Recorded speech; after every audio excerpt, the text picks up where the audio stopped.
बिस्मिल्लाहिर्रहमानिर्रहीम, अस्सलाम वालेकुम। हम मौजूद हैं इस वक्त प्रेस क्लब के बाहर, जहां पर सानिया मॉडल टाउन के हवाले से प्रोटेस्ट चल रहा है। और सानिया मॉडल टाउन को गुजरे आज 8 साल हो गए हैं, लेकिन कोई पुरसाने हाल नहीं। वादों पर वादे किए जाते रहे, लेकिन किसी को ये तौफीक नहीं हुई कि वो लवाहिकीन को इंसाफ दे सके।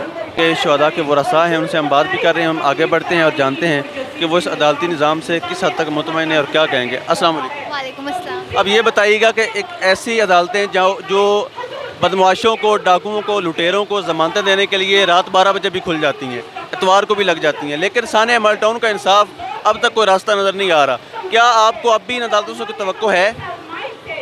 इन अदालतों से हमें कोई तवक्को नहीं है, क्योंकि ये सिर्फ जुल्म के साथ है। ये पाकिस्तान का जो मौजूदा फरसूदा निज़ाम है, ये जालिम और ताकतवर और जाबिर के साथ है। कुछ जो रात को 12 बजे भी जालिमों को इंसाफ देने के लिए अदालतें खुल जाती हैं, अशरफिया के लिए खुल जाती हैं, लेकिन मजलूम सानिया मॉडल टाउन के 8 साल से हमें कानूनी आईनी जद्दोजहद कर रहे हैं। इंसाफ मिलना तो दूर की बात, हमें 2014 में जहाँ खड़े थे हमें वहाँ ही खड़ा किया जा रहा है। और बदकिस्मती से मैं ये कहूँगी कि क्या पता इस मुल्क का कानूनी ने पूरी कोशिश की है कि किस तरह मॉडल टाउन के साने को ख़त्म कर दिया जाए, क्योंकि मॉडल टाउन का साने है वो वाहिद साने है जो इस मुल्क के असल जालिमों, जाबिरों को और पाकिस्तान का जो मौजूदा सियासी और मुआशी बहरान है उनको कैफरे की दार तक पहुंचाने वाला ये केस है सानिया मॉडल टाउन। तो ये हर मुमकिन कोशिश करेंगे कि मॉडल टाउन के शुहदा को इंसाफ ना मिले, लेकिन मैं कहूँगी कि अदालत अल्लाह ताला की भी है, वहाँ से हमें पूरी उम्मीद है कि इंसाफ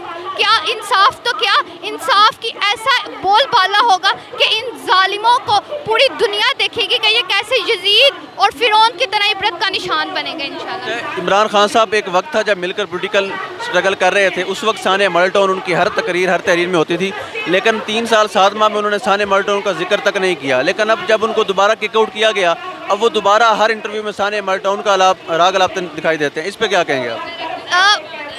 पहले वो किस तरह हमारे साथ खड़े होकर कहते थे कि मैं जब इक़्तिदार में आऊँगा मॉडल टाउन के शुहदा को इंसाफ दिलाऊंगा, लेकिन वो 3.5 साल जब इक़्तिदार की कुर्सी पर बराजमान रहे तो उन्होंने मॉडल टाउन पे इंसाफ तो दूर की बात, कुछ बोलना भी गवारा नहीं किया। तो मैं उन्हें यही कहूँगी कि आपने मजलूमों का साथ नहीं दिया, आपने ताकतवर का साथ दिया, तो अब आप ये तवक्को ना रखें कि आपके लिए भी भलाई होगी, क्योंकि आप उस वक़्त पे आप वादा वफा करने वालों से नहीं हैं। तो जो वादा वफा नहीं करते उनके लिए कभी भी दुनिया में भलाई नहीं हो सकती। जी बिल्कुल, जहाँ आप देख सकते हैं कि इदारों के सरबराहान ने वादा किया, लेकिन वो वादा वफा नहीं हुआ। उसके बाद इमरान खान साहब भी जब अपोजिशन में थे तो मुसलसल सानिया मॉडल टाउन का राग अलापते नजर आते थे, लेकिन 3 साल 7 माह के अरसे में उनके मुंह से भी सानिया मॉडल टाउन का लफ्ज़ नहीं निकला।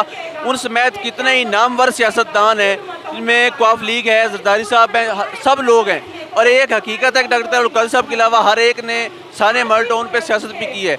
अब देखते हैं कि ये सानिया मॉडल टाउन अपना इंसाफ का रास्ता खुद बनाता है या इदारे के कोई सरबराह किसी का ज़मीर जागता है और वो इनको इंसाफ फराहम करता है।